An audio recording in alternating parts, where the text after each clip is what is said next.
Let us discuss a topic on deterioration of stones. Now, what is this deterioration of stones? What are the agencies responsible for causing deterioration of stones?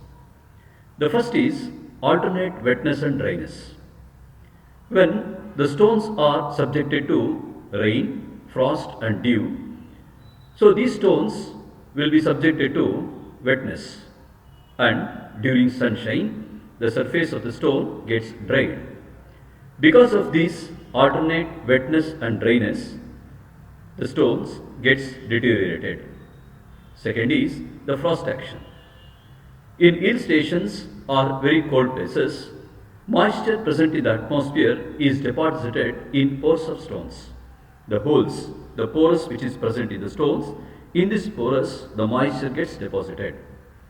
When the temperature reaches below 4 degrees Celsius, the freezing point, we call it as a freezing point, the moisture in the pores gets freezed, and this ice, this freezed stone, the freezing makes the moisture to get expanded. Because of this expansion and causes stress on the stones, and it splits the stones. The splitting of stones takes place when the moisture enters into the pore spaces of the stones.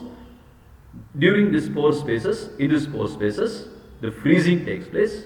The moisture freezes, it increases the volume, it expands, and it causes splitting of stones.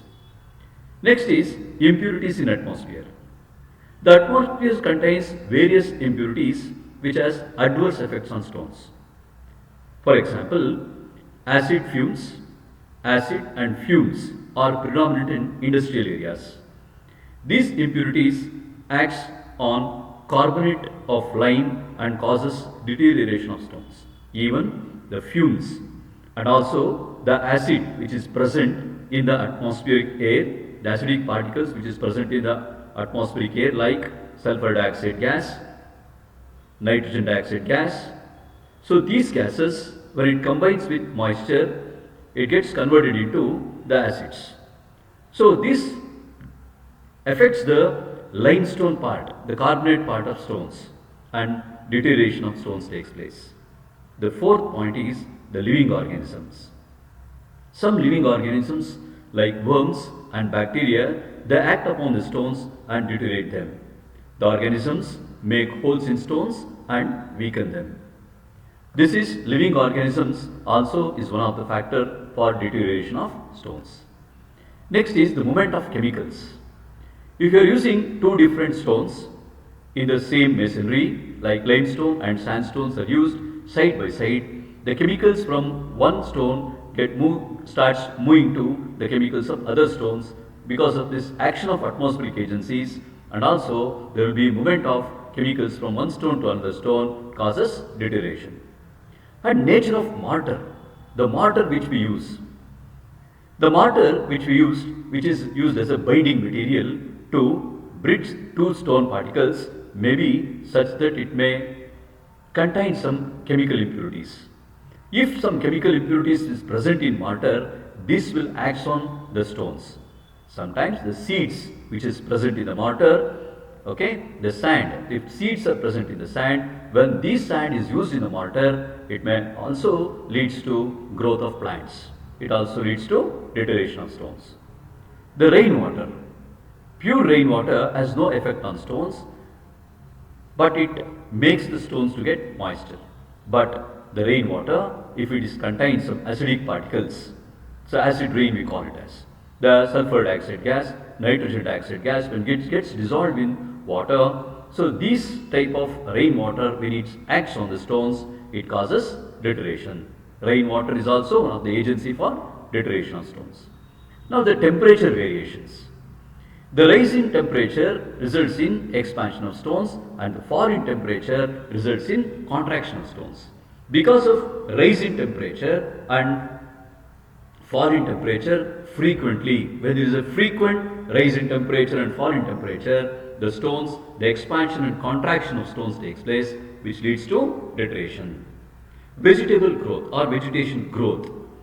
So usually the vegetation growth takes place during the mortar joints. There may be creepers moving or creepers growing, or the trees, small trees will be starts growing during the mortar portion of the stones. That is the stone joints. The roots of these plants starts moving down the mortar and it splits the stones and the joints get separated. This also leads to decay of stone. The wind also helps in deterioration of stones. The wind contains the fine particles of dust.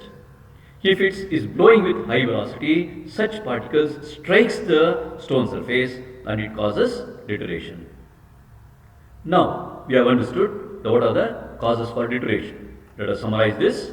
The deterioration of stones is caused by alternate wetness and dryness, the frost action, impurities in atmosphere, living organisms, movement of chemicals, nature of mortar, rainwater, temperature variations, vegetable growth, wind, etc. Now let us discuss about retardation of decay of stones. How to retard this decay? How to prevent the decay of stones? One is by proper selection of stone type. What type of stone we have to select? So during the selection itself, we have to see that the stone particles is good. The siliceous stones with the dense crystalline texture is very good. So we have to select this type of stones which has silica content. This will prevent, the silica will resist the weathering action. Whereas if you use the calcareous stones, okay, or limestone, when it is this limestones or calcareous stones cannot be provided in exterior surface because they get deteriorated early. External rendering. The application of external rendering such as the plastering or pointing should be given to the stone properly. Okay, this type of external rendering, that is pointing, if you do to the stones, it will prevent the weathering action. The joints will become strong if you do pointing. The masonry joints. All the joints of stone masonry should be filled with cement mortar. Size of stones. Large size units should be used for external walls because they reduces the number of joints. And joints are the signs of weakness of stones. So if you reduce number of joints, then deterioration of if you use by putting the large size stones, we can prevent the deterioration. So quality of stones is also very important. Finished and polished and well-dressed stones should be used for external walls. Polished stones if used for external walls, the deterioration will be reduced. Natural beds. So the stones should be placed in the position of their natural beds. And seasoned stones. We use the seasoned and well-dressed stones immediately after quarrying. Okay, seasoning should be done. If you use the seasoned stone, then deterioration of stone can be reduced. And we have to control the growth of plants. We have to frequently check whether the growth of plants is taking place or not during the joints. And washing with water. The exposed surface of the water stone should be kept clean by washing with water at regular intervals. Now, preservation of stones. We are going to use certain preservatives also to preserve these stones.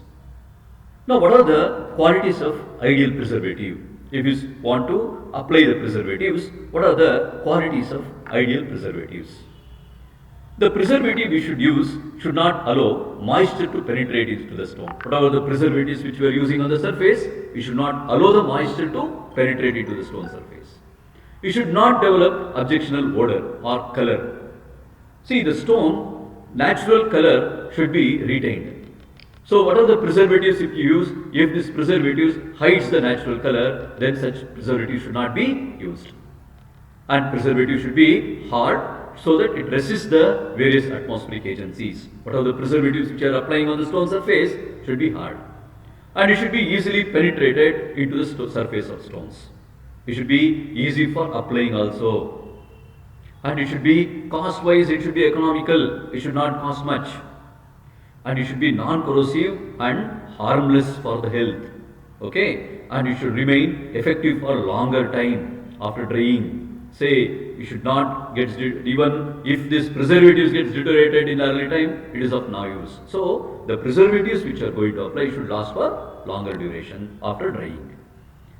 Now let us discuss about types of preservatives.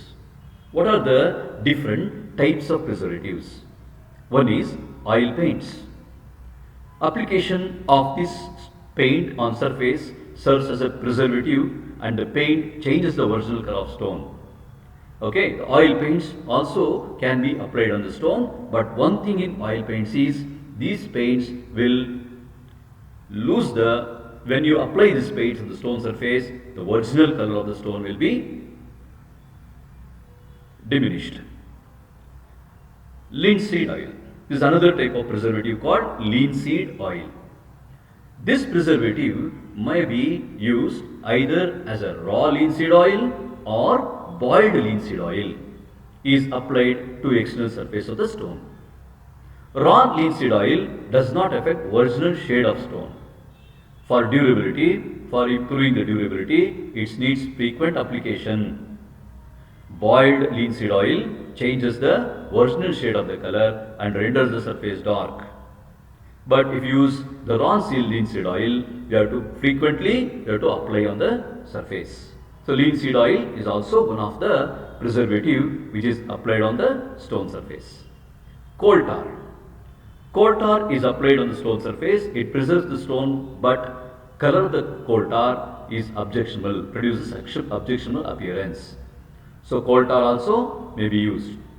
So we can use this coal tar for the foundation below the ground level, where the aesthetic appearance of the building is not needed. Say when you apply below the ground surface, say foundation, exposed surface of the foundations, before filling the soil inside the sides of the trenches. So before filling the soils in the sides of the trenches, so if you apply the coal tar at the basement, at the base of the stone, so that during the foundation stage itself, okay, below the ground, so it will act as a good preservative. Next is the paraffin. The preservative may be used alone or it may be dissolved in naphtha and it is applied on the stone surface. It changes the color of stone. That is one of the disadvantages also there. Solution of alum and soap. The alum and soft soap are taken in a proportion of about 0.75 normality and 0.5 normality respectively and are dissolved in a liter of water. The alum and soap, the both are mixed and this solution is then applied on the stone surface. It also acts as a preservative. The solution of alum and soap. And solution of bryata, a solution of barium hydroxide are also called bryata. When it is applied on the external surface of stone, prevents its deterioration due to calcium sulfate. This treatment is least affected by atmospheric agencies. Next is pointing and plastering, which is very important. The pointing and plastering should be done for the joints.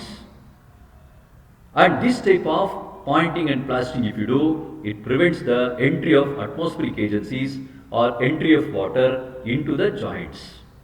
And also the silicate coatings. Silicate solutions are available and these silicate solutions are directly applied on the surface by brush or by spraying. So it is specially suited to sandstones. So this is how the preservation of stones are done. The preservatives are applied on the stone surface to increase the life of the stone and to prevent the deterioration of stones. Thank you.